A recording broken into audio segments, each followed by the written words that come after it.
সম্মানিত তাওহীদি জনতা, আগামীকাল 11 ডিসেম্বর 2025 ইংরেজি রোজ বৃহস্পতিবার দুপুর 2 ঘটিকা হইতে পরদিন ফজর পর্যন্ত দারুল উলুম চরমোল্লা শাখাসর মাদ্রাসার 83তম বার্ষিক ওয়াজ মাহফিল।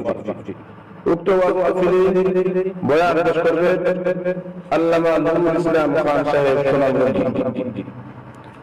বয়ান পেশ করবেন নাসিরউদ্দিন গুলতিবাদী সাহেব গোপালগঞ্জ। বয়ান পেশ করবেন মাওলানা শাইখ সাইদুর রহমান সাহেব বরুড়া। বয়ান পেশ করবেন মাওলানা নাসিরউদ্দিন আনসারী সাহেব ঢাকা। বয়ান পেশ করবেন হাবিবুল্লাহ আরমানি সাহেব পাকিস্তান। এছাড়াও দেশ ও উলামায়ে কেরাম বয়ান পেশ করবেন।